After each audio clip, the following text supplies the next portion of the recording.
अस्सलाम वालेकुम वरहमतुल्लाहि वबरकातुहू। उम्मीद है आप सब खैरियत, तंदुरुस्ती और आफियत के साथ होंगे। आप देख रहे हैं JJC बाई सर जब्बाद। आज की वीडियो कुछ स्टूडेंट्स की फरमाइश पर है। शुरू करते हैं। बिस्मिल्लाहिर्रहमानिर्रहीम। सेकेंड ईयर वालों का रिज़ल्ट आ गया है, तीनों ग्रुप्स का। कंप्यूटर साइंस वालों का भी आ गया, इंजीनियरिंग वालों का भी आ गया, मेडिकल वालों का भी। और क्वाइट अनफॉर्चुनेटली 50% से कम आया इंजीनियरिंग वालों का और कंप्यूटर साइंस वालों का, और मेडिकल का 52% आया। आज की वीडियो इसी सिलसिले की कड़ी है। कुछ स्टूडेंट मुझसे कह रहे थे कि सर ये जो सप्ली आ गई है, खुदा ना खास्ता हमारी, उसकी कुछ आप गाइडलाइन दे दें। तो ये पहले मरहले में मैं फ़िज़िक्स की सप्ली जिनकी आ गई है उन स्टूडेंट्स के लिए ये इम्पॉर्टेंट वीडियो है। काइंडली इसको फॉलो कीजिएगा ताकि ये आपका बैड पैच गुजर जाए इंशाल्लाह बेहतरीन अंदाज में। एक चीज़ क्लियर कर दूं, सेकेंड ईयर की ओल्ड बुक से सप्ली का पेपर होगा, जिससे आप लोगों ने ओरिजिनल पढ़ा था अपने सेकेंड ईयर के दौरान, उसी बुक से सप्ली का भी पेपर होगा। यानी जो बुक चेंज हुई है उससे सप्ली का पेपर नहीं होगा। यहाँ पे मैं आपको थ्योरी क्वेश्चंस बताने जा रहा हूँ, इसको घोल के पी लीजिएगा कोशिश करके। इंशाल्लाह अल्लाह ताला की ज़ात से उम्मीद है कि ये आपका मसला हल कर देगा। चैप्टर नंबर 11 जिसका नाम हीट था, इसमें मैं आपके लिए लाया हूँ इम्पॉर्टेंट तरीन टॉपिक्स में फर्स्ट लॉ ऑफ थर्मोडाइनमिक्स। इसकी आप स्टेटमेंट करेंगे,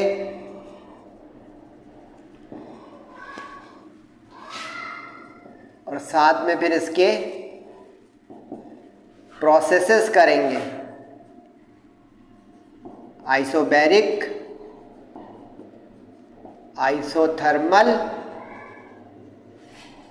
और एडियाबैटिक प्रोसेसेस।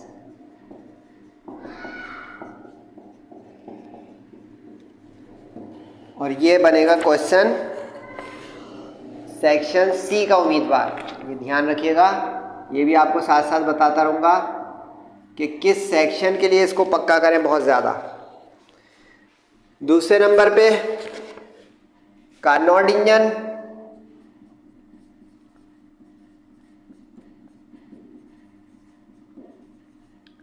इसकी आप जो है डेफिनेशन करेंगे, कंस्ट्रक्शन करेंगे,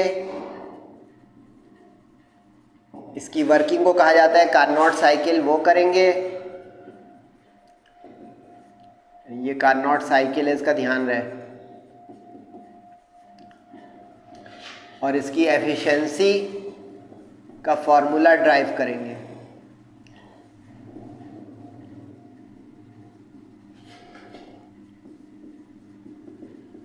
ये भी रहेगा आपका सेक्शन सी का क्वेश्चन।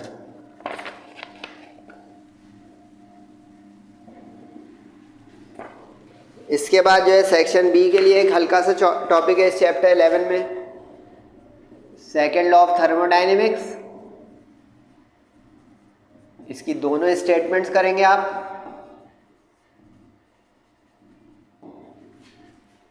यानी केल्विन स्टेटमेंट भी और क्लॉसियस स्टेटमेंट भी, और प्लस उन दोनों का इक्विवेलेंस प्रूफ करेंगे।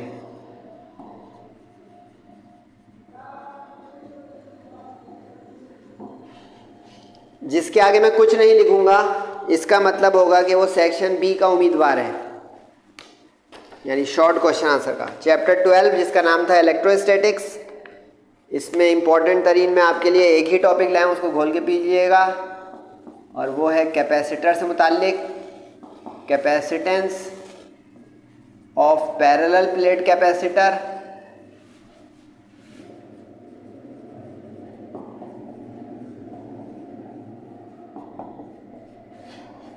इसकी तो डेफिनेशन, और फिर साथ में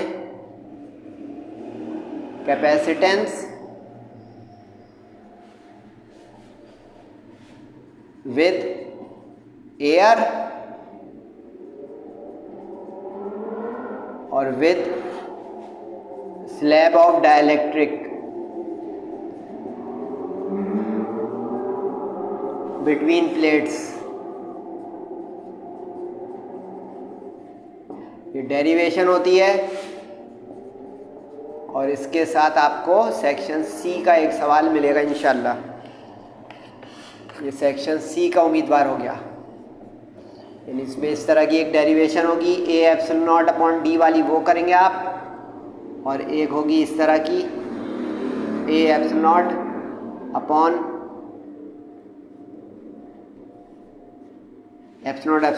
डी वाली। चैप्टर 13 में कोई लॉन्ग नहीं है, इसमें एक शॉर्ट लाया हूँ मैं, और वो इम्पोर्टेंट तरीन है, हर वक्त आता रहता है। डिपेंडेंस ऑफ रेजिस्टेंस या रेजिस्टिविटी भी कह सकते हैं इसको, अपॉन टेम्परेचर।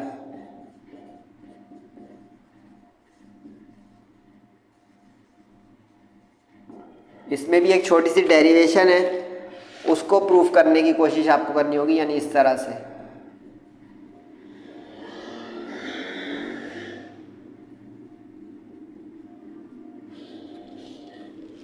चैप्टर 14 बड़ा तगड़ा चैप्टर था, जिसका नाम था इलेक्ट्रोमैग्नेटिज्म। इसमें कई सारे टॉपिक हैं, लेकिन मैं कोशिश करके इसमें से शॉर्ट लिस्ट करके आपको 4 टॉपिक बता रहा हूँ। Force on a current carrying conductor, इसकी डेरिवेशन है,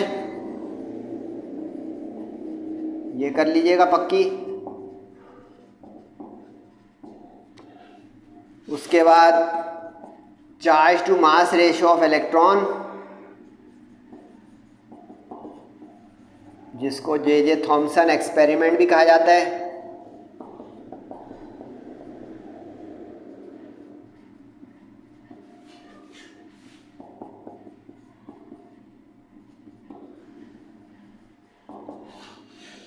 विद एक्सप्रेशंस, ये पूरी डेरिवेशन के साथ कंप्लीट एक्सपेरिमेंट करना है।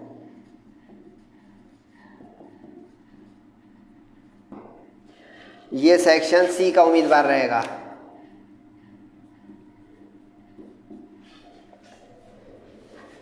इसके बाद जनाब इसी चैप्टर में फैराडेज लॉ और लेंजेस लॉ, इनकी तो आप स्टेटमेंट्स करेंगे।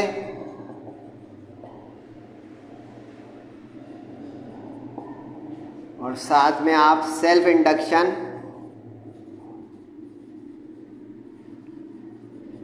का टॉपिक एक है, कंप्लीट करेंगे। ये जो है ये सेक्शन बी सी का डुअल पर्पस टॉपिक है, यानी कि दोनों जगह आ सकता है, डिपेंड करेगा टीचर पे। जिस तरह जिसमें मैं यूँ लिख दूँ स्लैश डाल के, इसका मतलब है कि पॉसिबिलिटी इसकी दोनों के लिए रहेगी। उसके बाद चैप्टर नंबर 14 का ही एक मोस्ट इम्पॉर्टेंट टॉपिक होगा, और वो होगा ट्रांसफार्मर। ट्रांसफार्मर की जनाब आपको डेफिनेशन, कंस्ट्रक्शन, वर्किंग, और इसकी टाइप्स भी होती हैं, step up step down transformer, ये कंप्लीट करना है। ये सेक्शन सी का उम्मीदवार बन जाएगा। सही है जनाब। तो अब ये चैप्टर नंबर 14 ने जगह ज़्यादा खेल ली, तो अब थोड़ा सा रब कर दिया मैंने। चैप्टर नंबर 15, इसमें 2 टॉपिक हैं इम्पॉर्टेंट तरीन। एक जो है वो व्हीटस्टोन ब्रिज है,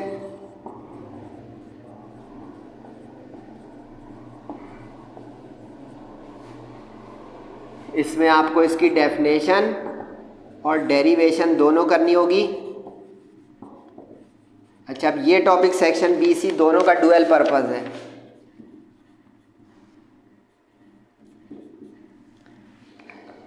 इसमें इस तरह की एक डेरिवेशन होती है, R1 upon R2 is equal to R3/R4 ये करनी होगी।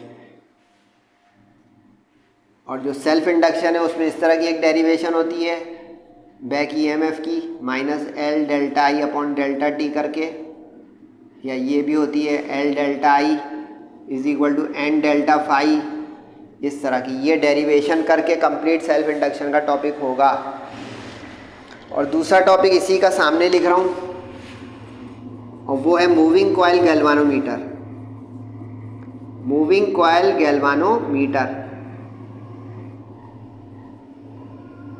इसमें आपको इसकी डेफिनेशन, कंस्ट्रक्शन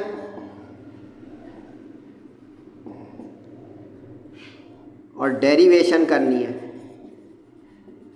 इसमें डेरिवेशन जो है डिफ्लेक्शन एंगल की होती है इस तरह की, I = थीटा, वो आप प्रूफ करेंगे। और ये सेक्शन सी का जेन्युइन सवाल है। 16 इसलिए नज़र नहीं आ रहा है कि 16 के इम्पोर्टेंट बताऊं ना बताऊं बराबर है, इलेक्ट्रॉनिक्स का चैप्टर था। अगर लेकिन करना चाह रहे हैं तो उसमें ट्रांजिस्टर और half wave full wave rectification rectifier वो करना चाहें तो कर लें, वरना मैंने यहाँ पे लिस्ट में नहीं लिखा है। 17 जिसका नाम था मॉडर्न फिजिक्स, इसमें मोस्ट इम्पॉर्टेंट है photo electric effect. Photo electric effect में आप डेफिनेशन, फिर इसके बाद इसके रिजल्ट्स, क्योंकि ये एक्सपेरिमेंट था तो इसके रिजल्ट्स, और मशहूर ज़माना आइंस्टाइन की फोटो इलेक्ट्रिक इक्वेशन ड्राइव करेंगे।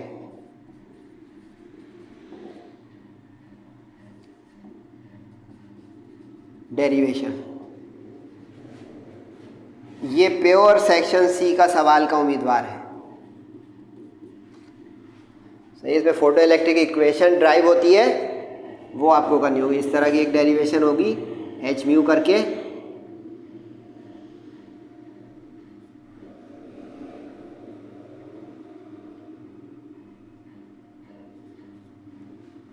इसके 2-3 फॉर्मेट है, एक लिख दिया है मैंने। ये आपको करना है सेक्शन सी के लिए।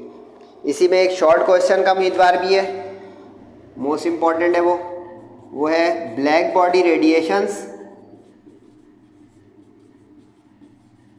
और इसमें आपको करना होगा ब्लैक बॉडी रेडिएशंस की डेफिनेशन को, और प्लस इसके लॉज हैं, रेले जीन्स लॉ है, वेन्स डिस्प्लेसमेंट लॉ है, प्लांक्स क्वांटम लॉ है, उन सब की स्टेटमेंट, तफसील मत कीजिएगा, एक्सप्लेनेशन के साथ, स्टेटमेंट्स ओनली। चैप्टर 18 जिसका नाम था एटॉमिक स्पेक्ट्रा, इसमें जनाब बोहर्स एटॉमिक थ्योरी, ये केमिस्ट्री में भी आप लोग पढ़ते हैं। इसके पोस्टुलेट सारे 3 ही है वैसे सेकेंड ईयर के जो बोहर्स थ्योरी के अंदर, और साथ में इसकी 2 डेरिवेशंस मोस्ट इम्पॉर्टेंट रहेंगी। Total energy of electron hydrogen atom में,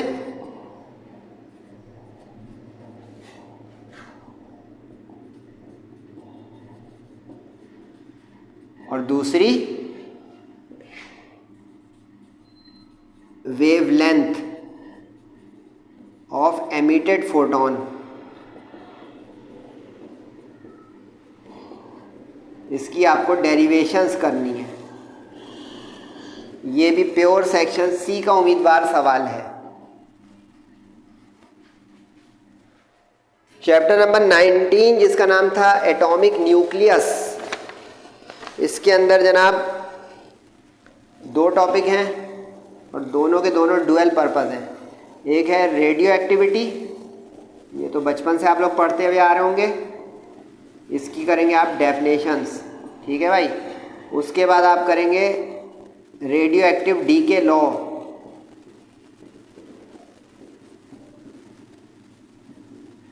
इसमें आप इसकी स्टेटमेंट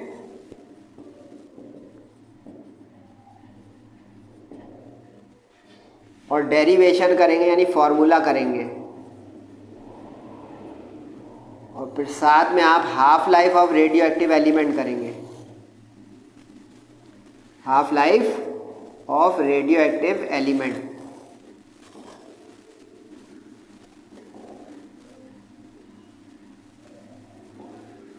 अच्छा, इसमें जो डेरिवेशन है साथ में ग्राफ भी कर लीजिएगा, क्योंकि इसका एक एक्सपोनेंशियल ग्राफ होता है, वो भी इम्पोर्टेंट रहता है और कभी पूछ लिया जाता है वर्डिंग में शर्त के साथ कि ग्राफ भी बनाए इसका। ये जो सवाल है ये सेक्शन बी सी दोनों का उम्मीदवार रहेगा।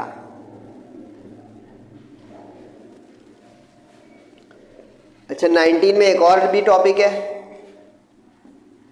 वो है fission reaction.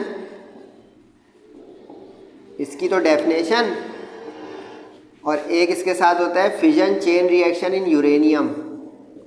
Fission chain reaction in uranium. Uranium 235 एक रेडियो एक्टिव एलिमेंट है, इसका कंप्लीट एक्सप्लेनेशन के साथ ये टॉपिक है। ये जो है भी सेक्शन बी सी दोनों का डुअल पर्पस है। आखिरी बचा चैप्टर नंबर 20 जिसका नाम था न्यूक्लियर रेडिएशंस। इसमें 2 रेडियो एक्टिव डिटेक्टिंग डिवाइसेस हैं, दोनों ही इम्पॉर्टेंट हैं क्योंकि इसमें मुकाबला रहता है हर वक्त। एक जो है वो गीगर काउंटर है, इसी को गीगर मुलर काउंटर भी कहते हैं, और एक है विल्सन क्लाउड चैम्बर। इन दोनों को आप एक ही स्टाइल से करेंगे, यानी इसकी आप करेंगे डेफिनेशन के साथ कंस्ट्रक्शन और वर्किंग।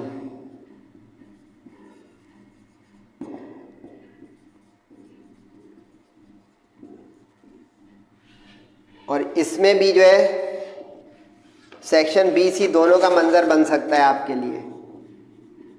अभी जाइएगा नहीं भाई, क्योंकि मैं अब आपको ये बताऊंगा कि ये सेक्शन बी सी का मंजर बन सकता है, ये बन सकता है, इसको फाइनल थॉट दूंगा, उसके बाद चले जाइएगा भले आप लोग। वो ये है जनाब फाइनल थॉट कि ये मैंने थ्योरी के मोस्ट इम्पॉर्टेंट क्वेश्चंस की लिस्ट बना दी।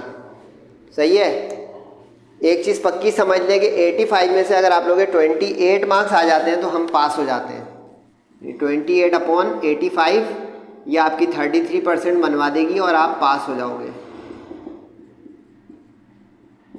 ये तो पहले उन लोगों के लिए टारगेट हुआ जो फेल को अब दोबारा खुदा खासा फेल में रिटेन नहीं रखना चाहते कि यार निकले सप्ली, फिर आगे जितनी बेहतरी करें। तो ये मैक्सिमम बेहतरीन का मैंने बताया कि जिसमें आप 60-70 मार्क्स भी ले सकते हैं, चाहे किस वजह से भी आपकी सप्ली आई हो। सही है, पहला मरहला ये हो गया। अब इसके अलावा कुछ चीज़ें हैं उसको आप नोट करें ज़रा। वो ये है कि सेक्शन बी का सर आपने बता दिया कि सी का बता दिया, इसमें सेक्शन बी के क्वेश्चन तो आपने बताया, लेकिन ये नहीं बताया न्यूमेरिकल्स। तो इसके लिए आप ज़रा नोट करें बारीकियाँ कि जो सेक्शन बी होगा इसमें कम से कम 7 न्यूमेरिकल्स होंगे।